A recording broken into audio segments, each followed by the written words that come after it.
Hello everyone, I Kuldeep welcome you all to today's session on 20 GK question specifically curated from the Hindu as well as the Indian Express। तो students आज के जो newspaper के important news थी उन्हीं में से questions को ड्राफ्ट किया गया है, तो न्यूज़ एनालिसिस देखिए और फिर इन क्वेश्चंस को सॉल्व करने की कोशिश करिए। पहला क्वेश्चन है what is the IMD's definition of a cloud burst. तो क्लाउड बर्स्ट की डेफिनेशन क्या होती है? तो अभी जो उत्तराकाशी में हुआ है वो क्लाउड बर्स्ट नहीं है, बिकॉज वो IMD की डेफिनेशन को क्वालिफाई नहीं करता है।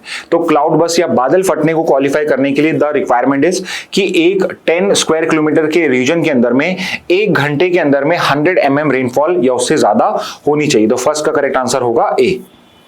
नेक्स्ट पे आते हैं, वो पहली कंट्री कौन सी है जो आपका ब्रह्मोस मिसाइल सिस्टम को रिसीव करेगा? तो वो है आपकी फिलीपींस। तो सेकंड का करेक्ट आंसर है सी। थर्ड पे आते हैं, what international treaty supports freedom of navigation in the South China Sea. तो यहां पे जो इश्यू चल रहा है साउथ चाइना सी डिस्प्यूट के अंदर में, उसमें कौन सी ट्रीटी है जो बात करती है फ्रीडम ऑफ नेविगेशन की? तो वो है आपकी UN clause, United Nation Convention on the Law of the Seas. तो आप मुझे इसका ईयर बता सकते हैं कमेंट बॉक्स के अंदर में। थर्ड का आंसर डी है। नेक्स्ट पे आते हैं, विच policy framework guides India's engagement with south east Asia including the Philippines. तो बताइए भाई, साउथ ईस्ट एशिया के लिए या ईस्टर्न नेबर्स के लिए हमने कौन सी पर्टिकुलर पॉलिसी बनाई हुई है? तो 96 के अंदर में तो हमारी थी लुक ईस्ट पॉलिसी और अब हमारी हो चुकी है एक्ट ईस्ट पॉलिसी। तो फोर्थ का करेक्ट आंसर है बी। नेक्स्ट पे आते हैं, विच UN agency is leading the negotiation for a global plastic treaty. तो ये भी हमने डिस्कस करा है कि अभी तक ग्लोबल प्लास्टिक ट्रीटी फाइनलाइज नहीं हुई है, तो उसके लिए कौन सी वो लीडिंग बॉडी है यूनाइटेड नेशन की जो उसके लिए नेगोशिएट कर रही है? तो वो है UNEP, United Nation Environment Programme. तो फिफ्थ का करेक्ट आंसर ए। नेक्स्ट पे आते हैं, which of the following companies has consistently ranked as world's top plastic polluters. तो इन पर्टिकुलर कंपनीज में से टॉप 3 तीनों यहीं पर हैं, बट सबसे बड़ी प्लास्टिक पॉल्यूटर कंपनी कौन सी आई है? तो वो आई है कोका कोला। तो 6 का आंसर हो जाएगा बी। नेक्स्ट पे आते हैं, who is considered the inventor of modern plastic. तो प्लास्टिक को, जो मॉडर्न प्लास्टिक है उसको ओरिजिनली बेकलाइट बोला जाता था एंड ये पर्टिकुलर नाम आता है इसके फाउंडर के या इन्वेंटर के नाम से, जिनका नाम था नियो बेकलैंड। तो 7 का करेक्ट आंसर है सी। नेक्स्ट पे आते हैं, व्हाट की plastic related law governs waste management in India. India में प्लास्टिक रिलेटेड लॉ कौन सा है जो प्लास्टिक पॉल्यूशन को यहाँ गवर्न करता है?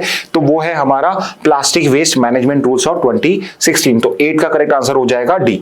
अब देखिए यहाँ पे कंफ्यूज मत होना, 2016 लिखा हो, 21 लिखा हो, 22 लिखा हो, 24 लिखा हो, वो सब प्लास्टिक वेस्ट मैनेजमेंट रूल्स के ही अमेंडमेंट है।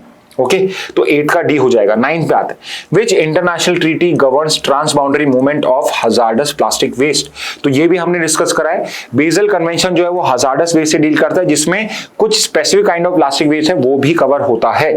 तो करेक्ट आंसर 9 का हो जाएगा आपका ए। तो आप मुझे बताइए कमेंट बॉक्स में, व्हाट इज नगोया प्रोटोकॉल। ठीक है, क्योटो पेरिस तो नहीं पूछ रहा मैं आपसे, नगोया प्रोटोकॉल पूछ रहा हूं। तो कमेंट बॉक्स में बताइए नगोया प्रोटोकॉल किससे डील करता है, बट हमारा आंसर है ए। What initiative has India launched to promote public sanitation and waste removal including plastic?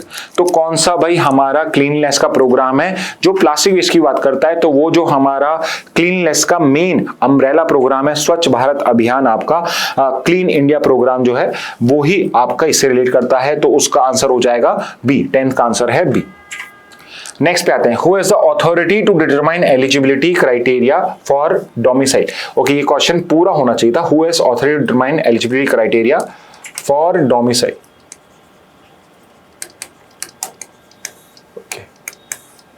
Okay, तो इसका करेक्ट आंसर है state government. Domicile based reservation देने के लिए जो क्राइटेरिया होता है, एलिजिबिलिटी क्राइटेरिया, वो स्टेट गवर्नमेंट डिसाइड करती है। नेक्स्ट पे आते हैं, कैन अ पर्सन है more than 1 domicile under Indian law. क्या ऐसा पॉसिबल है कि आप 2 पर्टिकुलर स्टेट का डोमिसाइल या मल्टीपल स्टेट्स का डोमिसाइल हो?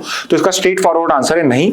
इंडिया के अंदर में सिर्फ एक ही स्टेट का जिसमें आपकी इंटेंशन टू स्टे है वो ही आपको डोमिसाइल मिल सकता है। So no domicile is singular and exclusive would be the most appropriate answer. एक कंफ्यूज करने के लिए भी नो एक्सेप्ट जम्मू कश्मीर में 2 डोमिसाइल हो सकते हैं, पर ऐसा नहीं है, कहीं भी नहीं हो सकते।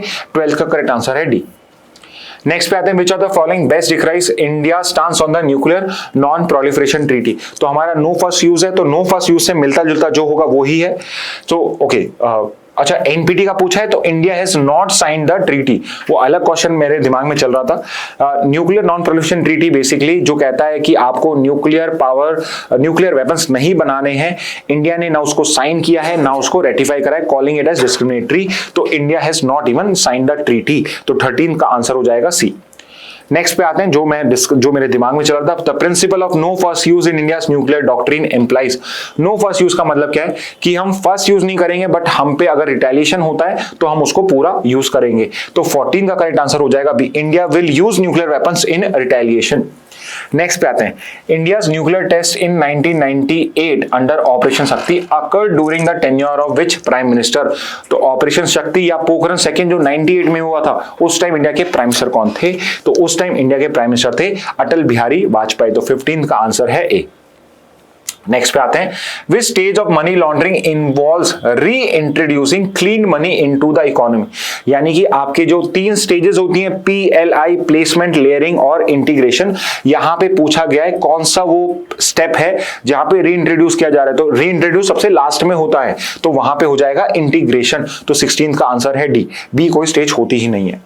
16 का डी था। 17 पे आते हैं, what is the primary mode of transmission of the polio virus.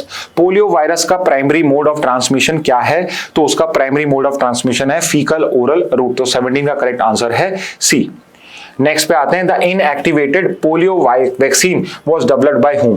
तो जो आपकी इनएक्टिवेटेड पोलियो वैक्सीन है वो किसने बनाई थी? तो 2 वैक्सीन है आपकी, एक है आपकी सेबिन वैक्सीन जो एल्बर्ट सेबिन ने बनाई थी, एक है आपकी जोनास साल्क वैक्सीन या साल्क वैक्सीन जोनास साल्क ने बनाई थी। तो जो एल्बर्ट सेबिन वैक्सीन है वो तो ओरल वैक्सीन है, और जोनास साल्क वैक्सीन जो है वो जो साल्क वैक्सीन है जो जोनास साल्क ने बनाई थी वो इनएक्टिवेटेड पोलियो वायरस वैक्सीन है, तो 18 का आंसर तो है ए। बट यहां पे 2 नाम और है, एडवर्ड जेनर और लुई पैस्चर, इन दोनों के बारे में भी आप पता करिए, ये 2 भी बहुत इंपॉर्टेंट है वैक्सीनेशन से। ओके, तो 18 का आंसर तो हो जाएगा ए, और सी और डी आपको फाइंड आउट करना है और कमेंट बॉक्स में बताना है। 19 पे आते हैं, in which year was India officially declared polio free by the WHO। तो भाई इंडिया को कब डिक्लेयर किया गया था? तो 2011 में आपका लास्ट केस आया था, और 2014 में इंडिया को पोलियो फ्री डिक्लेयर कर दिया गया था, तो 19 का आंसर है डी। 20 पे आते हैं, which 2 countries continue to report cases of polio still. तो इंडिया के ही नेबर्स हैं पाकिस्तान और अफगानिस्तान, जो आज भी वाइल्ड पोलियो वायरस के केसेस को यहां पे रिपोर्ट करते हैं, तो करेक्ट आंसर 20 का हो जाएगा सी। ओके, और एक बोनस क्वेश्चन और है, the last reported case of polio in India occurred in which year. So अगर ईयर भी पता है तो आप वेस्ट बंगाल भी गेस कर लोगे, तो 2011 in West Bengal was the last reported case of polio virus in India, so 21 का आंसर है बी। ओके, तो स्टूडेंट्स ये थे आज के इंपॉर्टेंट 21 जीके क्वेश्चन। और भी इंपॉर्टेंट क्वेश्चन बन सकते थे, बट हम अपने आप को 20 पर लिमिट करते हैं। अगर आप और अच्छे क्वेश्चंस जानना चाहते हो तो आप बेसिकली न्यूज एनालिसिस को पढ़िए और वहां से खुद के क्वेश्चन बनाइए अपने नोटबुक के अंदर में। Okay, so with this message let's end today's session. Thank you and have a very nice day.